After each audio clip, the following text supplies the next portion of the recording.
What's up? What's good? Matt Clark here at the new Matt Clark. How are each and every one of you doing on this amazing Tuesday? I'm doing great. My girl's doing great. My family's doing great. I hope each and every one of you are doing great through these times that we're living in right now. We know it's all thumbs down. If you could please hit that like button. If you could please hit that subscribe button and that bell notification button to get all my videos when they're new. If you could share with somebody on social media, help spread the message, help spread the word, that would be amazing. And there's a PayPal option if you'd like to donate, support the channel. The link is in the description of all of my videos. So it's been a while since I've talked about criminal charges. And like I said, over time, I'd like to try to break down what to expect if you get charged with certain things. You know, just take some research. So I've decided that today we're going to talk about the dreaded DUI. Now, DUI means driving under the influence for anybody who doesn't know what that means. And in Canada or Ontario, it's a very serious offense. Now, obviously, not everybody who, drink and drives and gets pulled over for it is going to get a lot of time in prison. Not everybody's going to get any time in prison at all. Not everybody's going to reoffend. And not everybody who accidentally gets a DUI is a bad person or a criminal. But there are criminals that all they do is drink and drive, but it's a consistent pattern over and over and over. And let me tell you something. If you are in Canada, DUI is not a joke. You can get some serious time, and I'll get into that in a minute. So, if you're in for a DUI in Canada, your first offense, that's it. Your first offense, you're going to get a 3-day license suspension and a $250 fine, no matter what. Whether you're convicted or not, that's going to happen. I guess maybe if you beat the conviction, you could possibly beat the fine and stuff and the demerit points and everything that goes with it. But you're going to be assessed this at the beginning. For a second offense, that carries a 7-day automatic suspension. So from the time you're pulled over, 7 days, a $350 penalty, and a mandatory education program.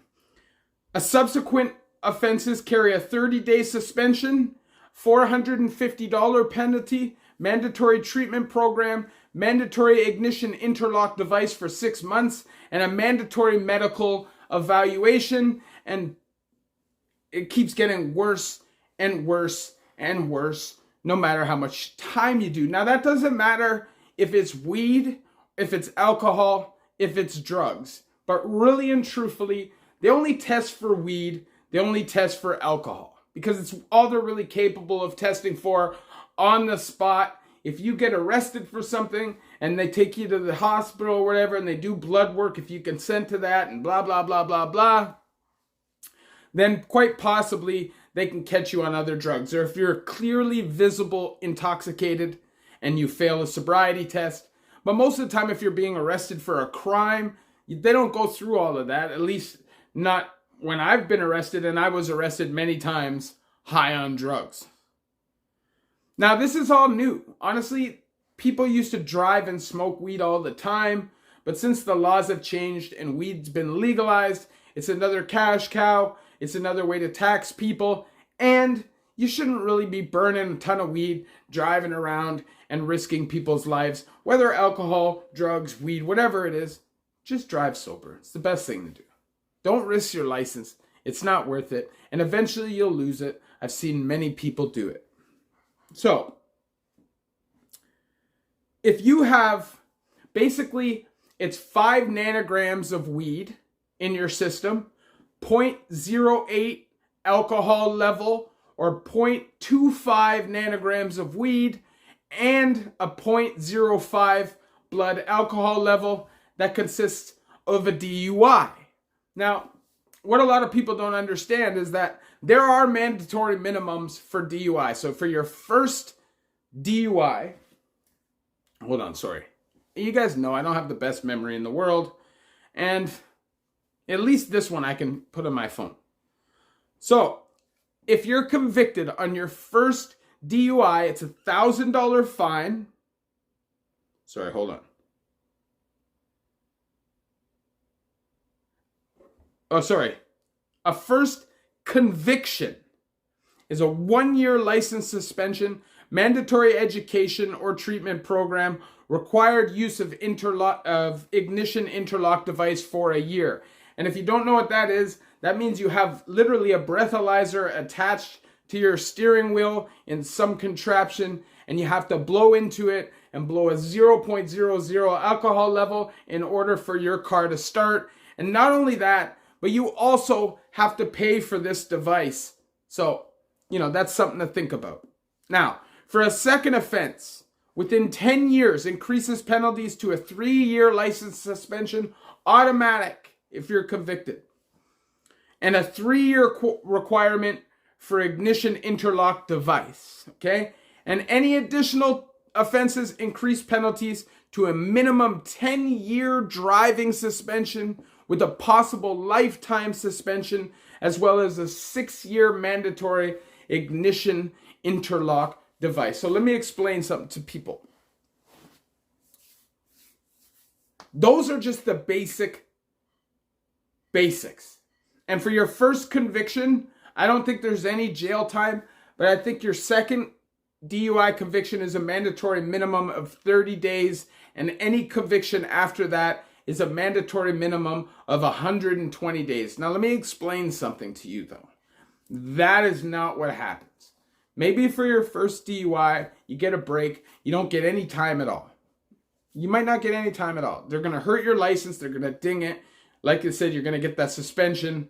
It's going to be hard for you to drive again. It's going to be a problem for you to drive again. You're going to have to jump through all kind of hoops, especially with that damn interlock ignition thing.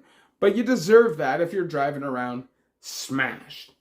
Now, your second offense for a DUI, my estimation is anywhere from 30 days to 1 year, depending on who you are, the circumstances behind your DUI, what happened. And this is DUIs without any crash, without any kind of injury, without smashing any kind of property, just driving drunk, okay? My on your second, you're going to get, like I said, the 3-year suspension, the 3-year interlock, and then you're probably going to go to prison anywhere from 30 days to 1 year. You're going to have to do all kinds of programs, AA, stuff like that, jumping through hoops on probation. It's totally 100% going to change your life for the worse, but at least maybe at some point you'll get your license back. Now there's the third offense DUI, and for me, I was shocked. I remember one day I was in Newmarket Court, and this guy came in, his third DUI, no record other than DUI, no criminal convictions in his life other than DUI. It was on his third DUI. They gave him 5 years. Nobody hurt, nobody injured. And at that very minute, I said to myself, I'm not driving drunk. First of all, you could kill people. It's a real factor. We're going to get into that in a little bit in this video. But there's also just a factor. It's just not smart. Burning your license out for what?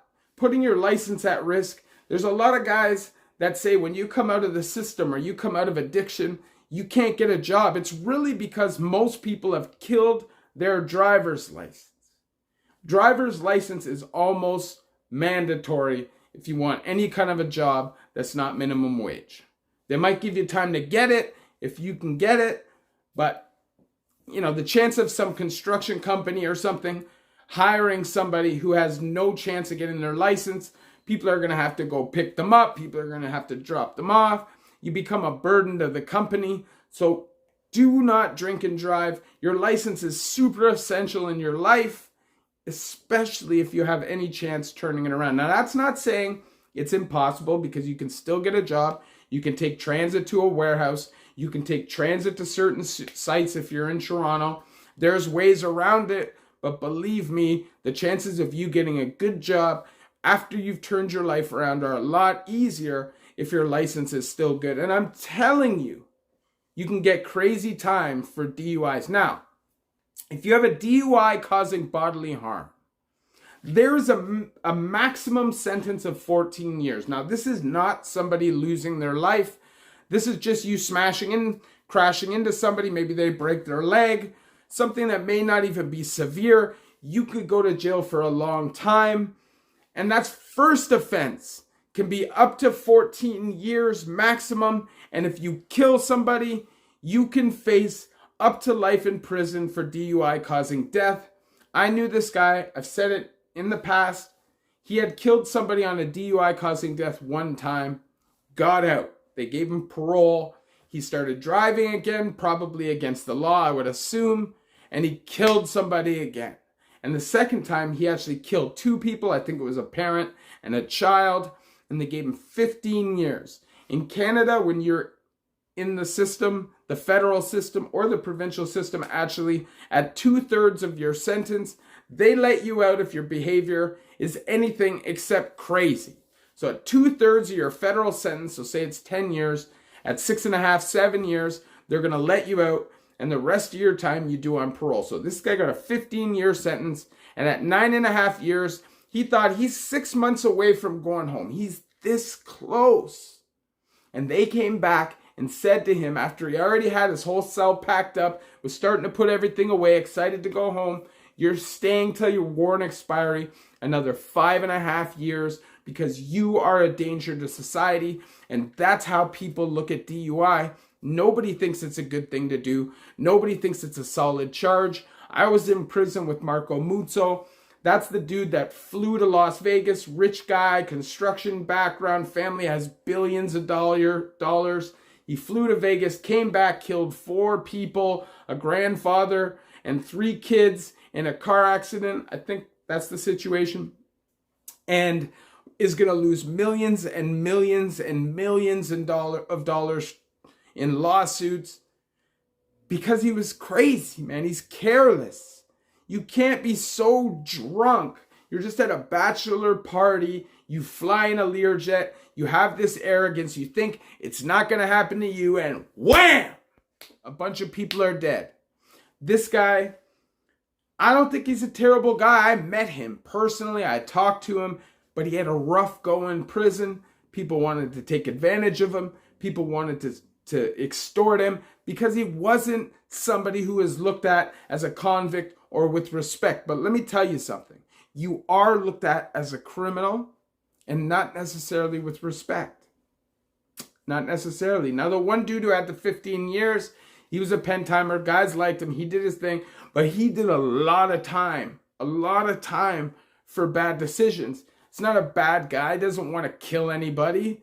It's not who he is as a person. When he's a sober guy, he's a really good dude. And I'm sure would never break the law at all. But because he was in that alcohol-induced state, he jumped behind the wheel, wham, wham, wham, cost 3 people their lives. And his life is different, forever changed, never to be the same. Obviously, I share my stories with you guys, so you guys don't have to go through these things yourselves. If I could snap my fingers, nobody's addicted to drugs. Nobody's addicted to alcohol. Nobody drives drunk. Nobody dies in car accidents. Nobody has PTSD or struggles with abuse or is trapped in the criminal lifestyle or in addiction. That's what I do, but that's not a reality, especially in 2021. We know what's going on in this world. It seems dark and gloomy for people, and sometimes people just got to do what they got to do to survive. Hopefully my videos can guide people to make the right decisions so they don't end up deep in the pits of addiction or deep locked in the system and basically giving their life away on the installment plan. If you could please hit that like button, that subscribe button, and that bell notification button so you get all my videos when they're new. If you could share with somebody on social media, help spread the message, help spread the word, that'd be amazing. And there's a PayPal option if you'd like to donate, help support the channel. The link is in the description of all of my videos. I personally believe that DUI is a crime that can be avoided. Take an Uber, take a cab. Don't put your life at risk or anybody else's life at risk just because you don't want to spend a little bit of money or you don't want to wait a little bit of time. It's a really selfish crime, as are most crimes. But like I said, when you get into the system, it's not necessarily looked at as a crime with good standing or with respect. It kind of has that sideways look like pimping does, where people kind of look at it like, you know? I think that this dude, if you cause like an innocent family to lose their lives because you made that decision, there are guys that'll look at it weird. And I'm telling you, in certain people's situations in my life that I've seen in for DUIs, they have had problems. For sure. Love each and every one of you. The new Mac Clark.